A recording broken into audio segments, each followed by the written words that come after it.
บรรยากาศยามเช้าพี่น้องเมืองเนี่ยครึ้มฟ้าครึ้มฝนเนาะฝนตกมานี่3 มื้อแล้วแต่ว่าพอแต่ดินชุ่มซื่อๆพี่น้องเห็นบ่ตามถนนหนทางแต่ว่ามืดครึ้มดำอยู่เลยรุ่นถาน้ำฝนอยู่เดี๋ยวนี้ถาน้ำเนาะดำนาถาลกกะแต่ว่าฝนก็ตกบ่แห้งพี่น้องเอ้ยกันผ่านเดือนนี้ไปคันฝนบ่ตกนี่ก็คือบ่ได้ดำนาแล้วพี่น้องเพราะว่ากะมันเป็นบังเนาะขึ้นบังเขาเอิ้นว่ามันขึ้นเป็นขอเขาอันนี้มันขึ้นขอแล้วมันก็สิมานบัด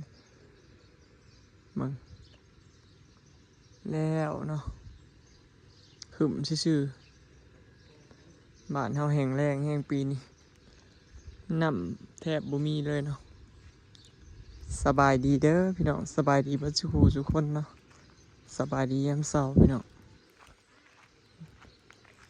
พาไปเบิ่งนางมีเงินเนาะอาการดีขึ้นแล้วพี่น้อง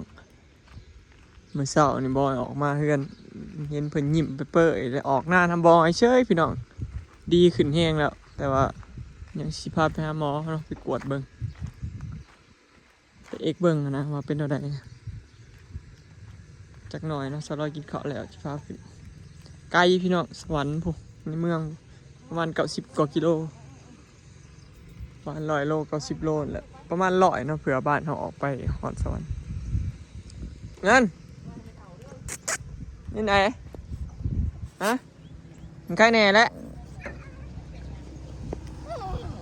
ใครแน่ละโอเคเอามามือข้างซ้ายโอเคมามือข้างขวาข้างซ้ายมือมาใครแน่ละใครแน่เอามือมาโอเคแล้วบ่เอามาข้างเอามือข้างขวาเด้อกันเศร้าโอเค ไปอยู่บ่ไปหาหมอเงินนั่งหอมเลยเดี๋ยวลูกเพิ่นเขาไปเบิดแล้วให้คนเบิดอ่ะเงินมือมาข้างซ้ายเด้อมือข้างซ้ายนั่งลงนูจักควมเลยพี่น้องมาตัวนี้นั่งลงเอามือมาข้างซ้ายมือข้างซ้ายจักยังเพิ่นเป็นบาทพี่น้อง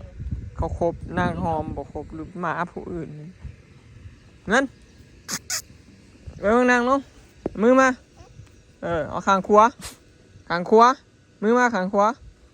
มือข้างขวาโอเคเนาะเศร้าแล้ว มึงใจไปกินกระดูกบ่เลยใช่แล้วผู้สาวเลยผู้สาวลิดมาเด้อมาเกือบปใส่ลูกเกือบปใส่มาเด้อไม่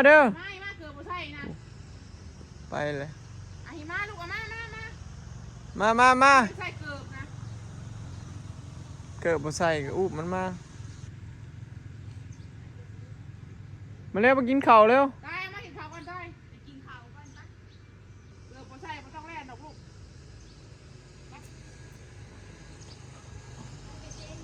มาพี่ทุกคนที่ตกหมดก่อนเขาลิดชื่อยาดีเหือนมาท่ามาให้เด้อมามีอยากคือผ่าเหือนนะใช้เป็นมาท่าให้หอมยังในคิวในตานะลุงกินคันท่ามันสีแบบไว้ทุจ้าเร็วทุจ้าลูกไม่หันมาพี่มาบ่ไปเกิดบ่ใส่ทุจ้าก่อนไอ้พ่อของใหม่สบายดีลูกทุจ้าสบายดีทุจ้าไว้เร็วเดี๋ยวสิทุจ้ามาทุจ้าเร็วเก่งมาทุจ้าลูกมาทุจ้าพี่หันหน้ามาพี่สิดื้อมาบ่ใส่เกลือบ่ไปนะบ่ใส่เกลือนั่งบ่ใส่เกลือจะให้เป่าให้เจ็บบ่เจ็บเป่าแล้วเป่าคือจักรแลนใช่ป่ะนี่ทาลิตาไอ้มาลูกมาพอมากินข้าวไว้พอแล้วเถาปิงชี้หายแล้วไปหลักอันปูนเราเด้อเถาปิงชี้หายไม่เถาปิงไปหาที่ซี่ผู้ทำก่อนเด้อถ่าย มั่มก่อนแทนบุผ้าไปได้กิน พาไปเลยตายเลย เตะต่อดิเตะต่อดิเอาต่อดิ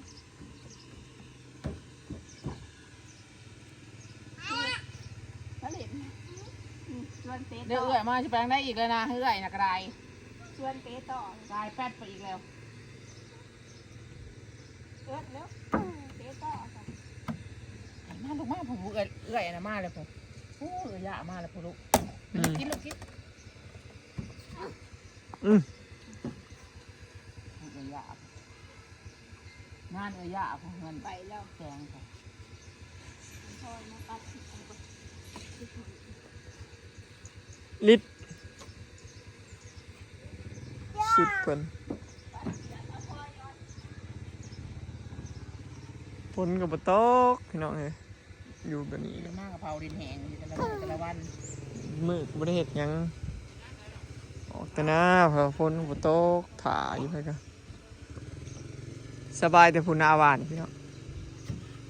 หน้าหวานเขาเจ้าฝนตกมาเมื่อคืนนี่ก็พอดีออกอ้อยหน้าหวานเขาเจ้ามันบ่ตายมันงามใครเฮ็ดหน้าหวานปีนี้ถือว่าได้กินข้าวแน่นอนพี่น้องเฮ็ดหน้าดำนี่บ่ได้กินข้าวดอกขนาดนั้น เขาบริกินเขากับบริกินนี่กันตัวผลมาตกมันก็ตายที่กันตัว บ่ให้มันตกอยู่เด้หนักตกบ่แฮง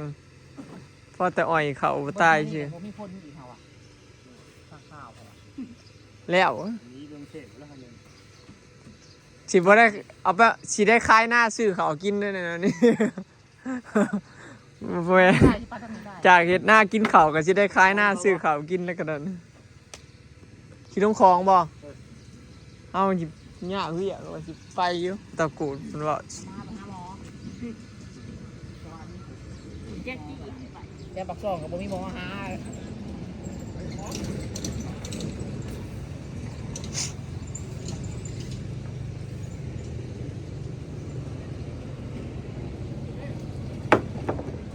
ไปใช้ลูกเขาจะไปใช้ลูก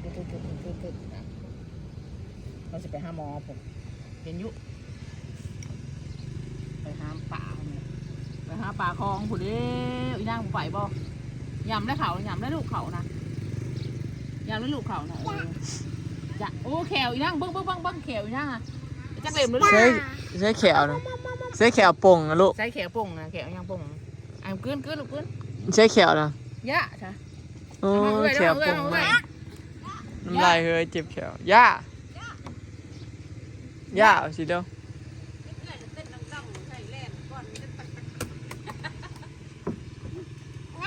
ย ะจ้ะ มึงดูย่าเอาสิเด้อ ดู ย่า เป็นยักษ์ตาหน่อยเลย ยุ่ง นุ่งกิน นุ่งกิน เมื่อเท่านั้นแล้ว ปะ บ่มีใครบ่เฮ้ย เรื่องเวลาเอาเด็กเด็กมันบอกว่าจะเอากระซิบกระซาบสิหายยุ่งบ้างมันจะเป็นแพง มันมีอะไรเป็นแพง เอื้อยกับน้องที่สิซ้ำกัน น้องก็บ่ได้ใส่เกลือห้ามเอาเกลือมาใช่มันแน่ โอ้ยเจ้าของนั่นแหล้วมีแต่อุมาเพิ่นบ่ใส่เกลือไปร้านอุอยู่ใส่อุมันมาเล่นครูเทื่อเพิ่นน่ะว่า ยำลูกยำ เจ้าหน้าน่ะผ้ามาแล้วใส่ให้รถร้านเจ้าเหมือนสิอยู่ซื่อ แล้วเขามันจะตกชุบกับคนตกให้เอิญ บ่ตกกันขึ้นเลยบ่อยากตกเฮ้ยคน ๆเนี่ยเอิ้นขึ้นสวรรค์นะพี่น้อง นั่งมากระต้อ ลิดอยู่น้ำใหญ่เด้อ ได้เมื่อ อยู่น้ำใหญ่เด้อ แล้วก่อนปิ้งหมูนะฮะผักกินในอีห้องกับอีเงิน เอิ้นด้วย เอิ้นแม่ดู เอิญดูเอิญแห้งเอิญแห้ง เอิ้นดังๆดูเอิ้นดังๆเอิ้นแห้ง ห้องแม่เป็น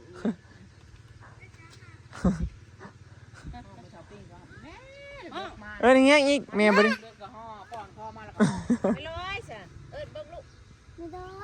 ม่ร้อยสิเอิญดูเอิญไม่ร้อย กินน้ำลูกมา แม่เอาสิห้องดังๆดูห้องแม่ดังๆดูฮักกับห้องแม่เป็น แม่เอิญ อ้ำเอ้ยสิกินนะเอ้ยสิกินเลยนะ บ่ไปเล่นน้ำเลย เอ้ยสิกินนะ เมื่อกินข้าวไปมาเร็ว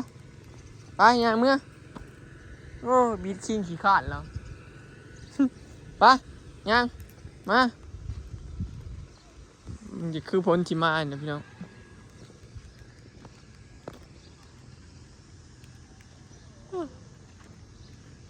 ตกลงมากับไข่เนาะมื้อนี่แต่ว่าบ่ให้สิขึ้นสวรรค์พามีเงินไปหาหมอมีเงินมาแล้วมันกินข้าวนี่เบิ่งอาการเอาพี่น้องเบิ่งไปไหนเลยเมื่ออันเกินกินข้าวกับบ่มามื้อนี้มาไปเงิน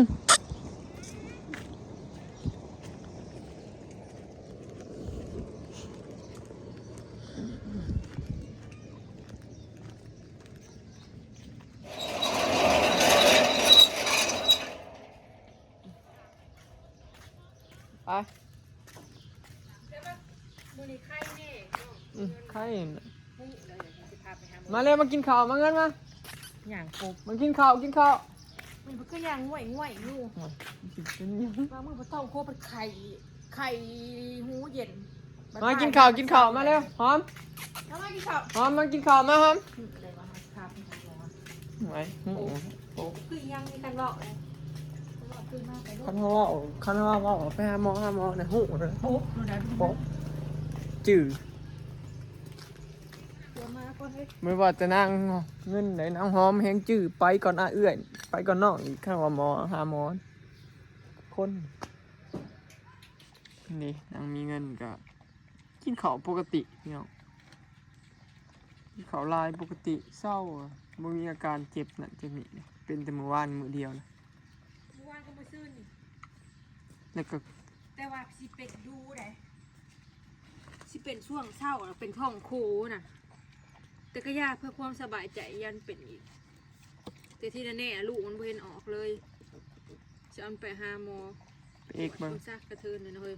แม่นไปเอกเบิ่งลูกมันเลยว่าลูกมันเป็นอะไรลูกมันยังบ่ฮอดเวลาคลอดบ่หรือว่า มันเป็น เขา อ สิ ย่าง โหย นะ ดอก ประ มา มาณ ลูก นะท้องมันแข็งเลย หากมันเคยเป็นอยู่ท้อง เทิงมัน แข็ง ที่ซาไปนี่แต่ว่าท้องมันน่ะแข็งบ่ได้อ่ะท้องมันแข็งนี่คือแผ่นแป้นนี่พี่น้อง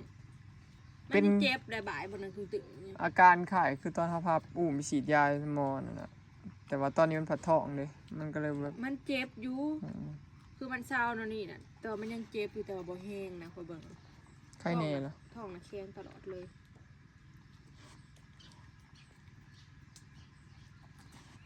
เอาตักให้มันอีกหน่อยหนึง กินลายเงินเดินทางไก่ไปเหี่ยวไว้เด้ออย่ายุ พอ ต่อปีกหมู กินหลายคือเก่าพี่น้องกินข้าวหลายคือเก่ามื้อนี้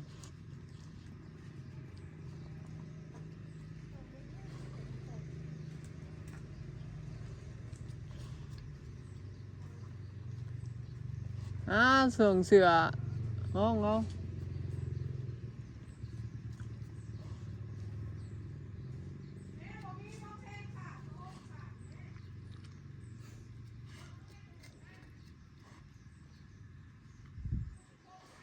กินเงินแซ่บเยอะ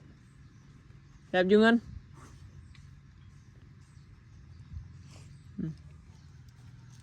มามือมายกมือมาแซ่บนะข้างซ้ายเด้อมือขอมือแน่ขอมือแน่เงินขอมือแน่มือ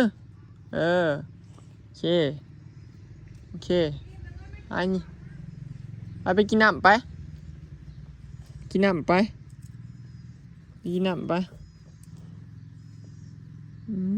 คนแพงมาสิเข้าใจพี่น้องมาแพงชัดเด้บ่ได้ว่าแต่มาเด้